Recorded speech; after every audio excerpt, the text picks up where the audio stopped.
الحمد للہ رب العالمین والعاقبۃ للمتقین والصلاة والسلام علی سید المرسلین وعلی آلہ وصحبہ ومن تبعہم بإحسان الی یوم الدین.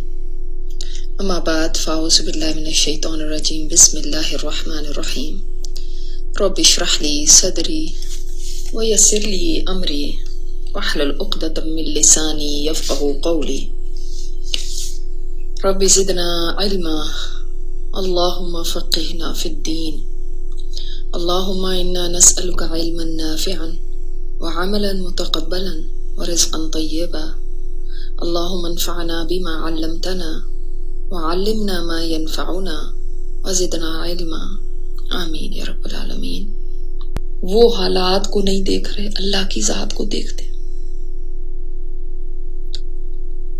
وہ یہ نہیں کرتے کہ اپنا کام بند کر دیں، دعوت کا کام، تبلیغ کا کام.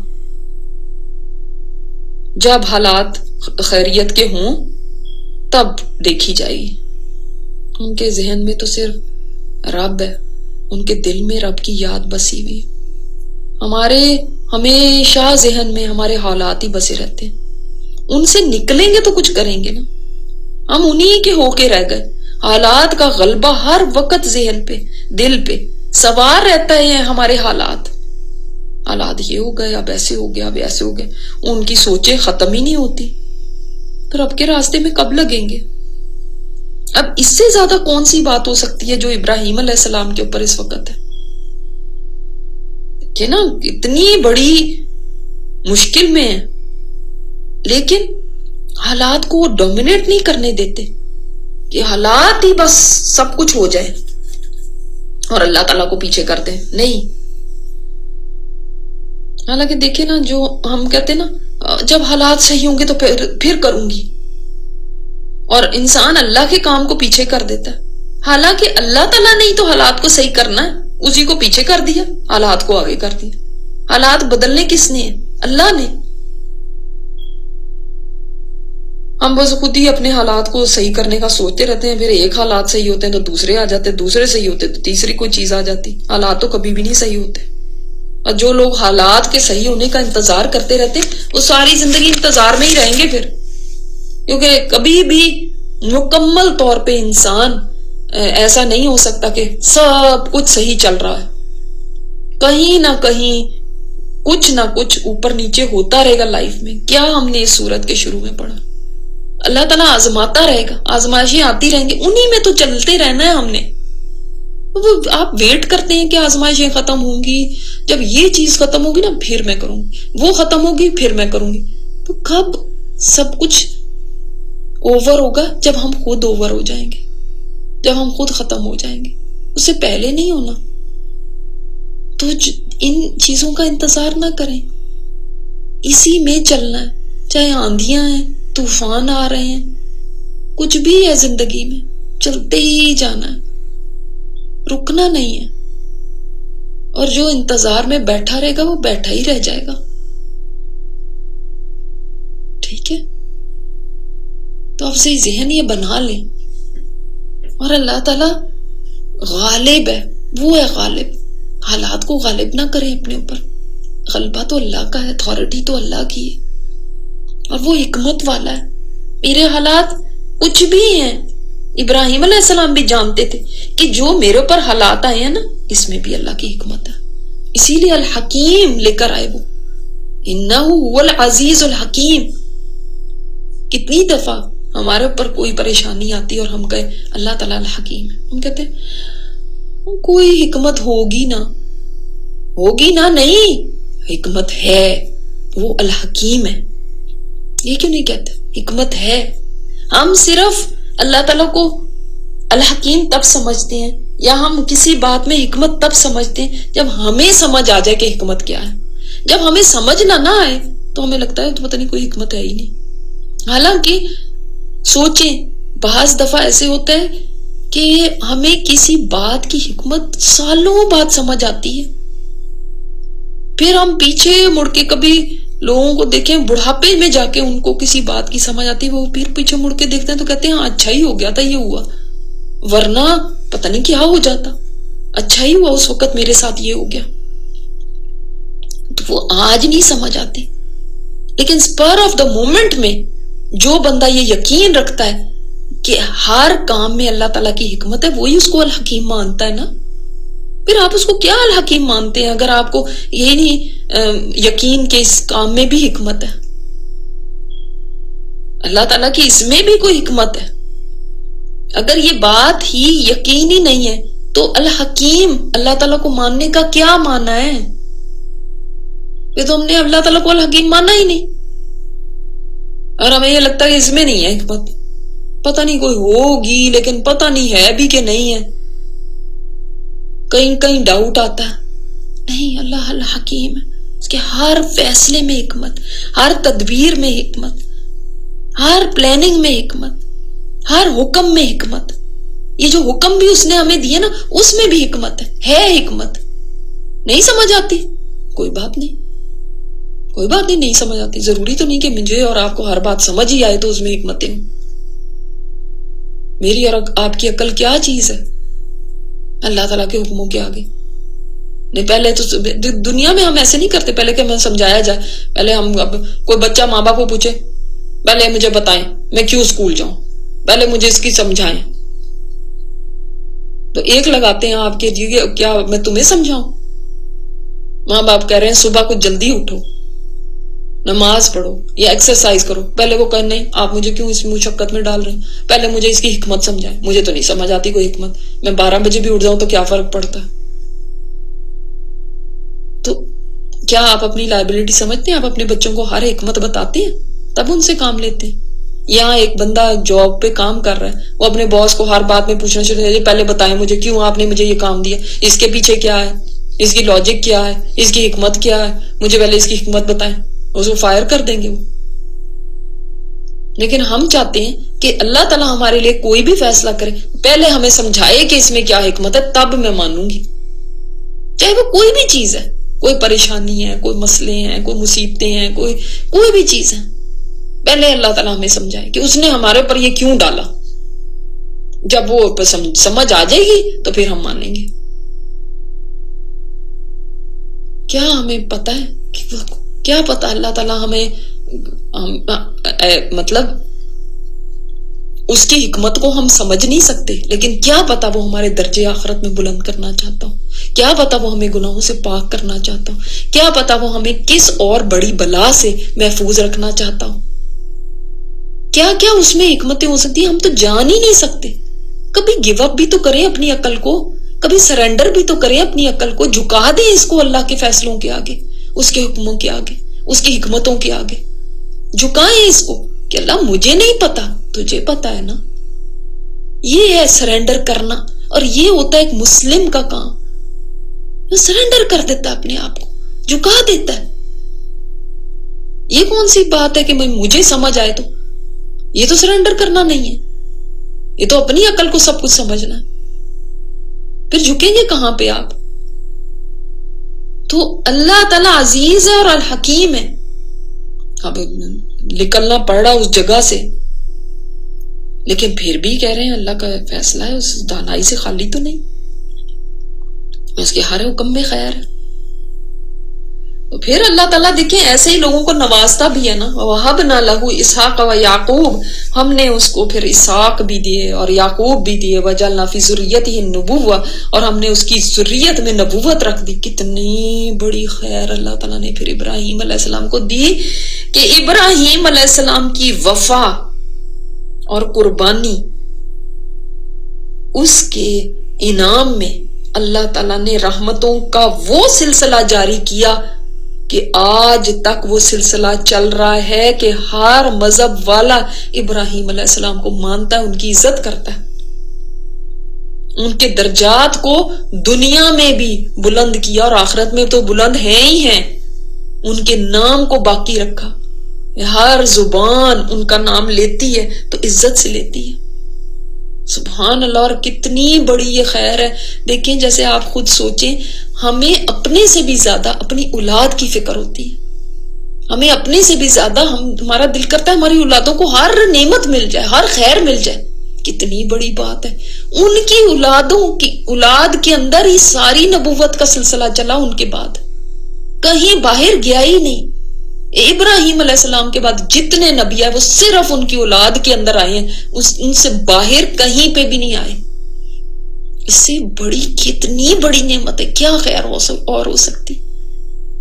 اور پھر نہ صرف یہ, والکتاب, اور کتاب بھی, یعنی جتنی کتابیں الہامی آئی ہیں نا, 4 ہی بڑی آئی ہیں نا, تورات, زبور, انجیل اور قرآن, ساری کی ساری ابراہیم علیہ السلام کی اولاد میں. سبحان اللہ, اللہ اکبر. جو اللہ سے وفا کرتا ہے اللہ تعالیٰ اس کو چھوڑتا نہیں, پھر اس کی نسلوں تک کے اندر خیر جاتی ہے, نسلوں میں. یہ نیکیاں رائے گاہ نہیں جاتی, یہ وفاداریاں, یہ قربانیاں کبھی ضائع نہیں ہوں گی اگر خالصتاً اللہ کی خاطر کچھ کیا ہوگا. اللہ تعالیٰ اس دنیا میں بھی آپ کو دکھائے گا, اور نسلوں میں جب ہم نہیں رہیں گے نا تب بھی اللہ تعالیٰ خیر کو جاری رکھے گا. بس شرط یہ ہے خالص ہو کے اللہ کی خاطر کیا ہو, وفا اللہ سے کی ہو, بے وفائی نہیں کرنی. آپ وفا کر کے دکھائیں گے نا تو دیکھو پھر کیسے اللہ تعالیٰ انعامات کی بارش کرتا ہے. اللہ اکبر. انہوں نے تو ایک لمیٹڈ ٹائم میں اس وقت میں قربانی دی تھی, اپنی زندگی میں ہی دی تھی نا, لیکن اللہ تعالیٰ نے رحمتوں کا سلسلہ چلائے رکھا, قیامت تک چلتا رہے گا ان کا ذکر خیر. یہ ہوتی ہے اللہ تعالیٰ کی عطا جو بے حساب ہے. تو تھوڑ دلے نہ بنے, دل کو چھوٹا نہ کیا کریں, رونے نہ بیٹھ جایا کریں. جب اللہ کی خاطر کیا ہے نا تو ہضم کرنا بھی سیکھے. آنسو نہ نکلے اب, ہائے یہ ہو گیا, ہائے یہ کیا ہو گیا. قدم قدم پہ لڑکھڑا رہے ہیں, ایک قدم آگے بڑھاتے ہیں تو 2 پیچھے چلے جاتے ہیں, گرتے پڑ رہے ہیں, ہائے مصیبت ہو گئی, لیکن اللہ کی خاطر کریں, ہائے مصیبت, ہائے میرے اوپر یہ, ہائے میرے ساتھ یہ, پھر مضبوط ہو جائیں. یہ اجر بہت بڑا ہے, اس کی طرف نظر رکھیں. جب اجر کی طرف نظر رکھیں گے تو دل کھلا ہو جائے گا, ہمت آئے گی, آگے بڑھنے کا عزم ہوگا. یہ کوئی نہیں, یہ تھوڑی سی مشکلیں ہیں نا, اللہ تعالیٰ نے پتہ نہیں کتنے بڑے بڑے انعامات رکھے ہیں. آپ ایک مثال دیکھ لیں, یہ تو پیغمبر تھے نا. سورہ کہف ہر جمعے کو ہم پڑھ کے اس چیز کو ہم اپنے ذہن میں تازہ کریں کہ ایک مومن, ایک نیک صالح انسان, اور اللہ تعالیٰ نے اس کی اولاد کے ساتھ بھی خیر جاری کر دی جب وہ مر بھی گیا تھا. تو ہم مر جائیں گے تو کیا ہماری اولادوں کا نہیں اللہ کرے گا؟ وہ تو حی اور قیوم ہے, وہ زندہ اور قائم ہے, اس کو اوپر موت نہیں. تو پھر وہ ان کی کیئر کرے گا, وہ دیکھے گا ان کو. تو خالص ہو جائیں بس. پھر انہ فی الآخرۃ لمن الصالحین, آخرت میں بھی وہ صالح لوگوں میں سے ہوگا. اللہ کے ہاں بھی ان کے درجے بلند ہے. اللہ اکبر. وَلُوطًا إِذْ قَالَ لِقَوْمِهِ, اور جب اس نے کہا اپنی قوم سے, فحاشی کی طرف, مَا سَبَقَكُمْ بِهَا مِنْ أَحَدٍ مِنَ الْعَالَمِينَ, تم سے پہلے تو کسی نے بھی تم سے سپرسیڈ نہیں کیا اس میں, یعنی تم سے سبقت نہیں لی, یعنی تم سے پہلے کسی نے یہ کام کیا ہی نہیں. یعنی اس کا مطلب ہے کہ یہ کوئی جینیٹک پرابلم نہیں ہے, ورنہ تو آدم علیہ السلام سے یہ کام شروع ہو جاتے. ایز اے نیشن کسی نے ایسے کام کے اندر اس طرح سے, یعنی کلیکٹیولی کسی نے ایسا نہیں کیا تھا. یہ پہلی قوم تھی اس دنیا کے اندر. اچھا, اب آپ سوچیں گے کہ بھئی لوط علیہ السلام کا ذکر تو ہم پہلے بھی پڑھ چکے ہیں, بار بار یہی آتا جا رہا ہے, ہمیں بار بار یہی بتایا جا رہا ہے, تو ہم تو پہلے ہی پڑھ چکے, کیوں بار بار کیوں آ رہا ہے؟ کیا وجہ ہے اس کی؟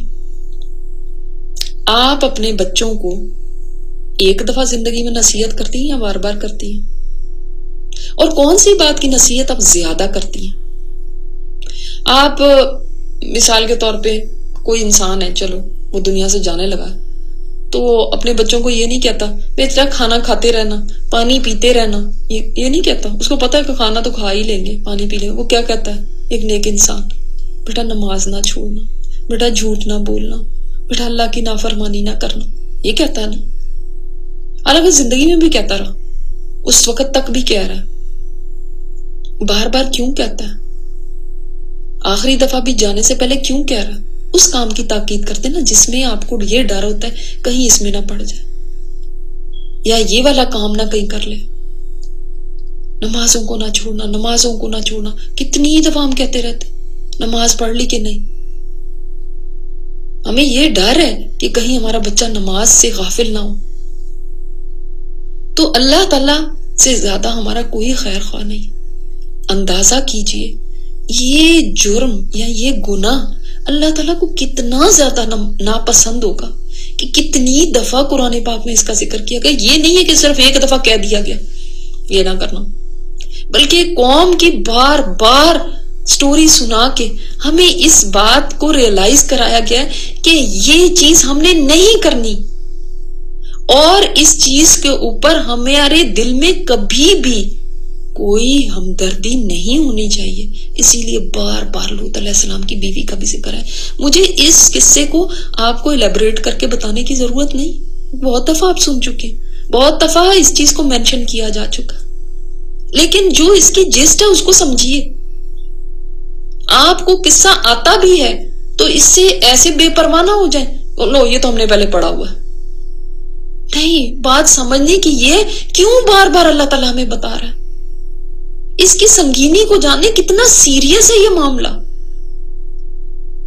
اور شاید اس وقت کے دور کے لوگ جب یہ قرآن اترا تھا ان کو تو شاید اتنا نہیں اندازہ ہو، یا اتنا اس چیز کا ان کے ہاں ایسی پاپولیرٹی ایسا عام نہ ہو یہ چیز کہ اتنی بڑی ان کو یہ مسئلہ لگ رہا ہو. لیکن آج کے انسان کو تو اچھی طرح یہ بات سمجھ آتی ہے کہ یہ کتنا بڑا مسئلہ بن چکا ہے، کس طرح ہمارے ذہنوں کو پوائزن کیا جا رہا ہے، زہر بھرا جا رہا ہے، اور حتیٰ کہ زبانوں کو بند کیا جا رہا ہے کہ ان کے خلاف کوئی زبان بھی نہ کھولے، ورنہ نتیجہ آپ کو بھگتنا پڑے گا. اس کو قانون کی شکل دی جا رہی ہے. یہ ایسی شادیاں بھی ہو سکیں کوئی ان کے اوپر انگلی نہ اٹھائے، ورنہ جاب سے فارغ، ورنہ اتنی سزا. خبردار جو ان کو کچھ کہا، ان کے بارے میں غلط سوچ بھی رکھی کہ یہ غلط کر رہے ہیں، یہ تو آپ کے جیسے ہی ہیں، ان کو قبول کرو. اور یہ کام بھی بہت ہی اچھا کام ہے، اسی لیے اس کے بارے میں اسکولوں میں ایجوکیٹ کیا جائے، ان کے کلر کے جھنڈے لگائے جائیں. اور تو اور انہوں نے جھنڈا بھی بنا لیا، ان کا جھنڈا بھی ہونا چاہیے تاکہ ان کی آئیڈینٹیفیکیشن ہو. ایک خبردار ہے کہ آپ نے ان کے جھنڈے کو کچھ بری نظر سے دیکھا، یا ان کے جھنڈے کے اوپر کچھ آپ نے اعتراض کیا یا اس کو ہٹانے کی کوشش کی، آپ اس کو دیکھیں اور یہ دن رات آپ کے سامنے ہو، آپ کے ذہنوں میں بٹھایا جائے. یہ کوئی بری بات نہیں، بلکہ یہ ایک نارمل بات ہے اور اس کو قبول کر لیا جائے. اب سمجھ آئی کہ کیوں یہ آیتیں بار بار آ رہی ہیں. اب سمجھ آئی کہ کبھی بھی اس کو نارمل نہ سمجھنا، کبھی بھی اٹس اوکے مت کہنا، اٹس ناٹ اوکے. جو کام اتنا برا ہے جس کے اوپر اللہ تعالیٰ نے ایک قوم کے اوپر عذاب بھیج دیا، اس کو ختم کر دیا صفحہ ہستی سے، اس کا ایک بندہ بھی نہیں بچا، وہ کام کبھی بھی اٹس اوکے نہیں ہو سکتا.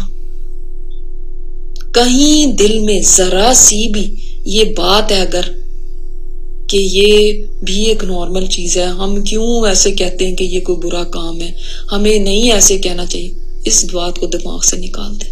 چاہے دنیا کچھ بھی کہنا شروع کر دے اور کتنے ہی قانون پاس کر لے، لیکن سب سے بڑا قانون اللہ کا قانون ہے جو اس کتاب میں ہے. اس سے سپر سیڈ کوئی نہیں کر سکتا. اس سے آگے مت بڑھائیں ان قوانین کو، چاہے ان کی شادیوں کو لیجیٹیمیٹ کر دیا جائے، چاہے ان کے ریلیشن شپس کو بالکل لافل کر دیا جائے، چاہے اس بات کو ساری دنیا کہے کہ کوئی مسئلہ ہی نہیں ہے یہ اور یہ کوئی بری بات نہیں ہے، تب بھی یہ برائی ہے، تب بھی یہ گناہ ہے۔ اور جس گناہ کے اوپر اللہ کا عذاب آ جائے وہ کبیرہ گناہ ہوتا ہے، کبیرہ گناہ ہے، یہ چھوٹا بھی گناہ نہیں ہے۔ تو یہ سمجھنے کی بات ہے، نہ کہ ہم یہ کہیں کہ جو ہے نا دیکھو ہم نے تو یہ سٹوری پہلے بھی پڑھی ہوئی ہے۔ اِنَّكُمْ لَتَأْتُونَ الرِّجَالَ، کیا تم آتے ہو مردوں کے پاس، یعنی اپنی سیکشول نیڈز کو پوری کرنے کے لیے مردوں کے پاس آتے ہو۔ وَتَقْطَعُونَ السَّبِيلَ، اور تم کاٹتے ہو راستے کو۔ اس کے دو معنی، ایک معنی یہ کہ راستے کو کاٹنا کیا ہے کہ جب نسل انسانی کا راستہ کاٹ دیا جائے، یعنی انسانی نسل کو ختم کر دیا نا تو راستہ کٹ گیا۔ جب مرد مرد سے اپنی ضرورتیں پوری کرے گا اور عورت عورت سے کرے گی تو بچے کہاں سے ہوں گے؟ دوسرا اس کا مطلب یہ ہے کہ یعنی راستوں کو کاٹتے ہو، یعنی فزیکلی جو راستے ہیں ان میں بھی یہ لوگوں کو چھوڑتے نہیں تھے، ڈاکے ڈالتے تھے، لوٹ مار کرتے تھے، کوئی سیف نہیں تھا وہاں پہ، تو راستوں کو تو کاٹ ہی دیا نا، اب کوئی وہاں سے نہیں گزرے گا، اب کون وہاں سے جائے گا جو کوئی سیف ہی نہیں سمجھے گا۔ تو یہ دونوں ہی معنی ہیں، نسل انسانی کا راستہ کاٹ دیا کہ بچوں کی پیدائش کا راستہ ہی کٹ گیا نا، اور نمبر 2 مسافروں کے لیے راستے کو کاٹ دیا۔ وَتَأْتُونَ فِي نَادِكُمُ الْمُنْكَرَ، اور تم آتے ہو اپنی نادی میں، اپنے یعنی کلبز میں یا مجلسوں میں منکر کو منکر کرنے کے لیے یا منکر کاموں کو۔ یعنی اب نادی کیوں کہا گیا؟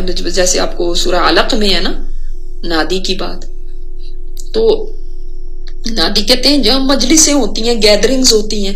اب چاہے وہ کوئی اسمبلی ہال ہے، چاہے وہ کوئی دعوت ہے، کھانے کی دعوت مجلس ہے، چاہے وہ کوئی جاب کے اوپر میٹنگز ہیں، چاہے کوئی کہیں پہ بھی کوئی لوگ مل کے بیٹھتے ہیں، تو وہ نادی ہو گئے، گیدرنگ، کلبز ہیں یا کوئی بھی جگہ، وہاں پر منکر کو آتے ہو۔ یعنی اس کا مطلب ہے کہ ڈھیٹ اتنے ہو گئے کہ یہ بھی نہیں ہے کہ چھپ چھپ کے کوئی کام کر رہے ہیں، یعنی بالکل کھلم کھلا سب کے سامنے، یا یہ بھی سب کے سامنے بھی، اور یہ بھی کہ اس کے اندر کوئی برائی نہیں سمجھی تو اعلانیہ، یعنی کسی کو یہ شرم نہیں ہے کہ یہ میں کیسے بتا دوں کہ یہ کام میں آرام سے وہ کہتے ہیں کہ بھئی میں ہومو سیکشول ہوں، LGBT ہوں، یہ گے ہے، آرام سے۔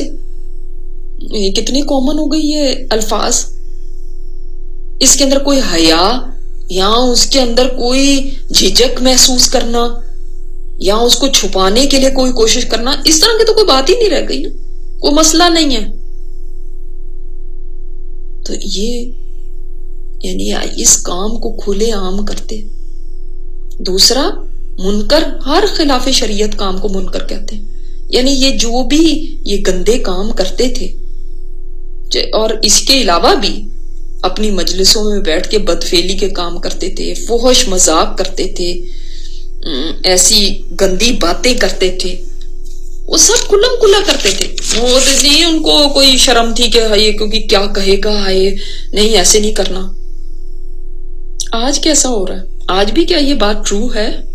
کھلم کھلا پبلک پلیسز پہ گندگی کے پوسٹرز لگائے جاتے ہیں جس میں لڑکا لڑکی کے ساتھ ہے ایسی گندے انداز میں، یا لڑکی لڑکی کے ساتھ ہے، جو یہ میسج دے رہے ہیں۔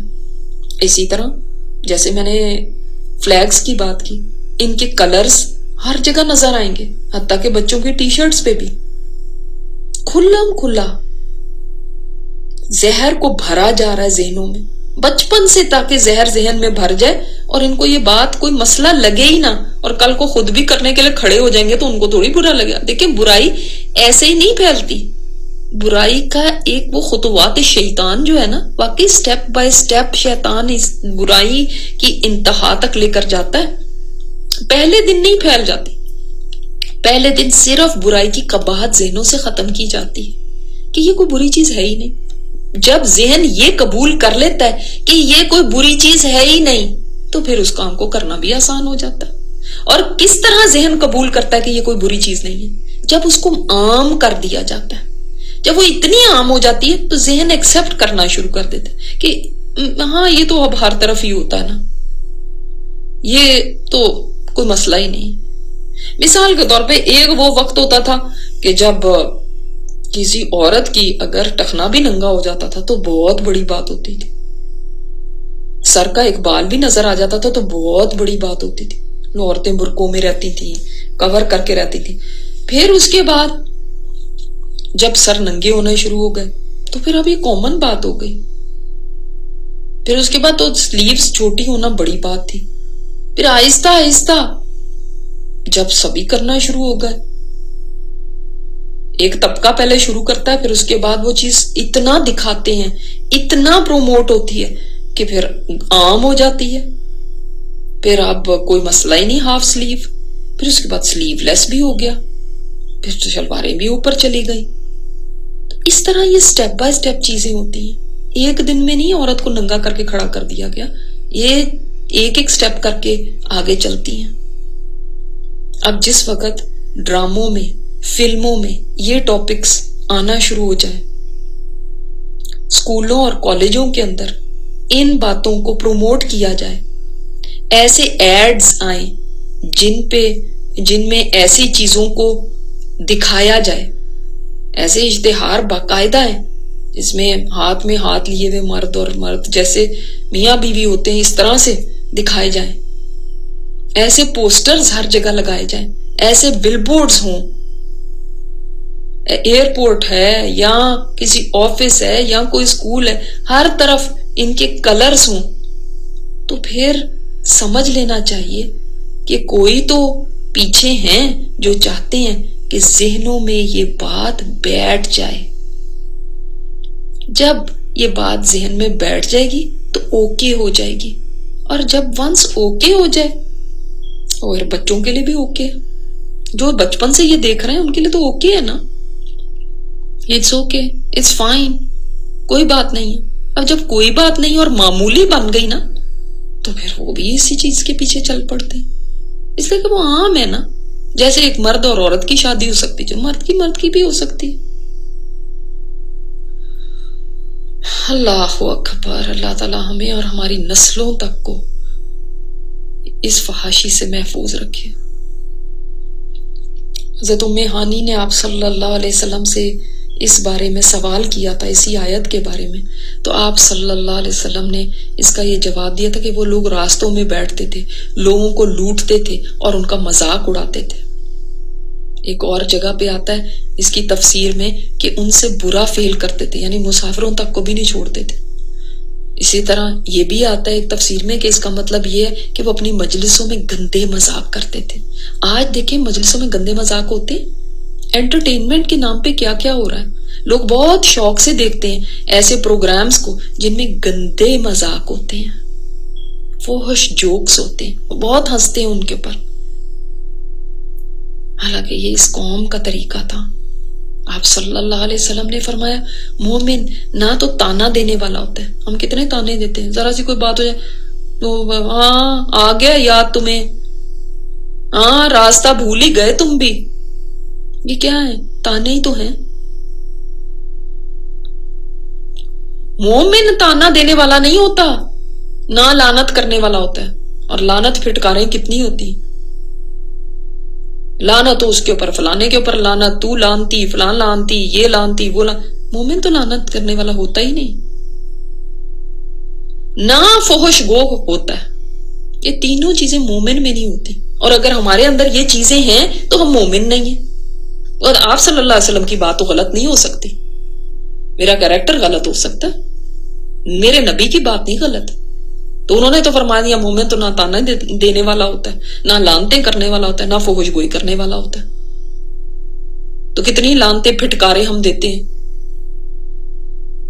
کبھی اس کو دے رہے ہیں، کبھی بچوں کو دے رہے ہیں، کبھی فلانے کو دے رہے ہیں،